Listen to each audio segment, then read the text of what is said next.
Wanda Red Leo, but you can call me Cajun. Back again with another video, man. Welcome back to the channel, Cajun's Blerd. If you are new here, hit that subscribe button right now. Your man's is on the road to 500 subscribers.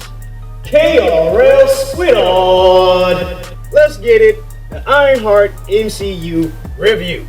Now, I'm not gonna lie, I really don't like how they rolled out the Ironheart. They gave us three episodes each, and those were some pretty lengthy episodes, which I'm not mad at that.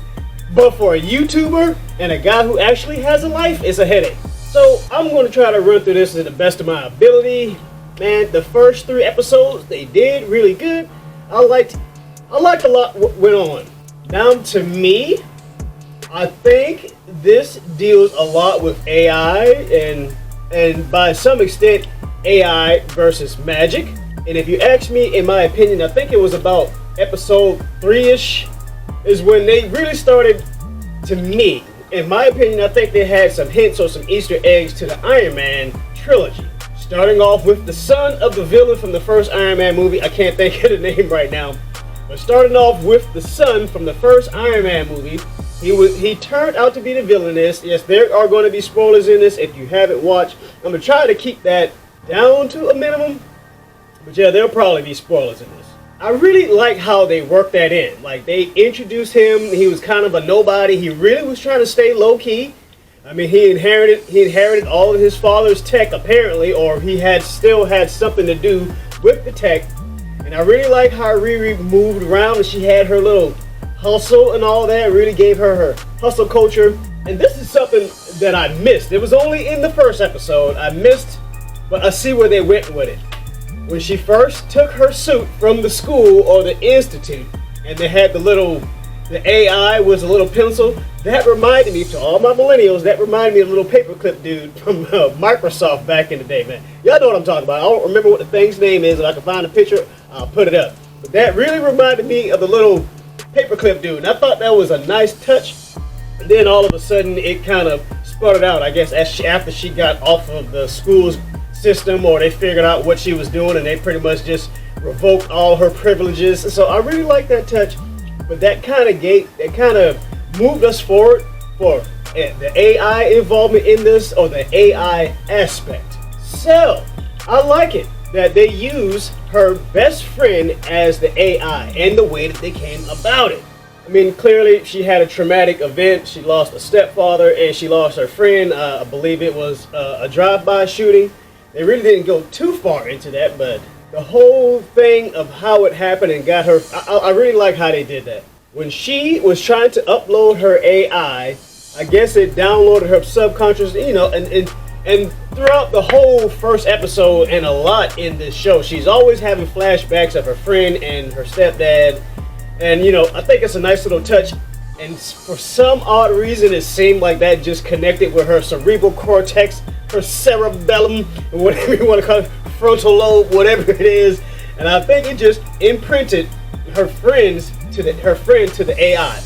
And let me tell you, man, I really liked the friend as an AI. I really liked her personality. You can call her the soul of the show. It was really nice touch. I mean, because they showed her relationship with her friend, and it seemed like they were pretty much sisters, man. And I can dig it. I got people like that around me. And being a part of the black community, I'm not surprised at her reaction when the AI actually popped up and it was her best friend, because, yeah, we superstitious like that, folks. I'm from South Carolina, man, so yeah, that stuff runs thick. And all of ghosts and spirits and stuff like that, but yeah, that would freak me out too. But I can dig it. It would take a little bit of adjustment to get used to, but then, they worked it out. Of course she butted heads. I would be creeped out too. My dead homie or something's now my AI and chit-chatting up with me like nothing's ever happened, and I know that's not my homie. You are an AI. So there was a little bit of a conflict there. They kind of had to learn how to work with each other and trust each other. Like it. Nice little touch. Now, let's move over to the villains, or the little crime team like they had in Ant-Man. They tried to give them a nice little backstory, but then these characters were kind of just there for filler, just to get to the end, if you ask me. And I don't really think anybody out of that group did anything of any significance out of maybe 3 of them. Of course, we have Parker, who would be the ringleader, our guys from the Transformers, and I think Hamilton too. I haven't watched that. Let me know in the comments if anybody's watched Hamilton. I will probably never watch it. And then we had like his cousin who died, which I'm not surprised because dude was a jerk. He had it coming. It just happened a whole lot sooner than I thought it would. And with that happening, it kind of turned Riri into one of the bad guys too, so she had to deal with that the whole time, you know, had that little thing weighing on her heart. And the other black shorty, I can't remember her name, but I had a love-hate relationship with her. One moment I liked her her bubbly personality, and then the next moment she just flipped. Like, we just gonna call her Miss Bipolar. And she did her thing on that. I'll give her that. So she's probably the only one of them characters I like-hate. I feel pretty ambivalent about her. Now let's get back to the son of the villain from the first Iron Man movie. The dude was kind of a pushover, it seemed like, until he hooked up with Parker, and that man gave him that Drake stimulus package, man.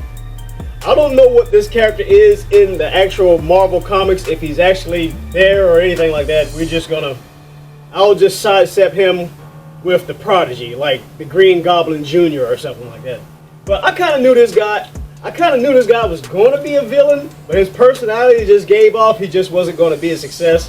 So the guy wound up being a villain, and then he wound up revoking that, basically. And I like that. He was like, look, he actually held a little bit of a grudge against Riri, and then later on he was like, you know, I don't want to hold nothing against you. Because she actually gave him the ammo to do what he did. Said, stop being a pushover. Except for me. And I like that little touch. My man took charge, man. Now, let's get into something I've been waiting for. Spoilers again, if you don't know. But the whole Mephisto thing, the whole time that was happening, as soon as I seen that red leather jacket or that red leather hood, I knew what time it was. I was like, Mephisto, Mephisto. So, this brings us back to where I said it kind of related to the first, or the Iron Man trilogy. Riri is based off of tech, like Iron Man. Now, if you remember about the third Iron Man, he was fighting the actual Mandalorian who used magic. Was it magic? Or did he have like technology, or anyway, it was magic-esque. He bioengineered himself or something like that. So, I'll just go ahead on and put that with magic for just simplicity facts. I know there's some things I'm forgetting to really put into detail about that. But, like I said, they really did show they paid some homage. There were some Easter eggs from the Iron Man series. I really like how they incorporated that. And what about that soundtrack, folks? I'm telling you. Hold on. Marvel, y'all hear me out? Y'all made these soundtracks for the Guardians of the I got the Black Panther one too. Well, I'm not gonna go grab that. Y'all made these albums for the Guardians of the Galaxy. I don't have the third Guardians of the Galaxy yet. Y'all need to make some albums for this, man, because that soundtrack was hit, man. I was rocking with it just about every song. Now, we're going to get into what Cajun Wine don't like. I just watched that last episode. I don't like that last episode, man. I was rocking with this show the whole time until this last episode. So for the last episode, I will try not to spoil anything besides Mephisto being in it, because I called that as soon as I seen that red jacket. That last episode really let me down, man. The whole show was doing pretty good to then. And I will not spoil the end of it for the folks who haven't watched it yet. You're just going to have to tune in. And the way that they end it, they better give us a season 2, or they better resolve this in the movies or something like that, man. Well, till next time, folks, that was my little review of the Ironheart show. Hope I didn't spoil too much. And I hope I gave you enough of my perspective from my little goofy head. But until next time, KRL Squid Dog. Be blessed, keep God in your life, and stay prayed up in this crazy, crazy world. Cajun Wine the Ray Leo with the Blerd's Eye. I'm out, baby.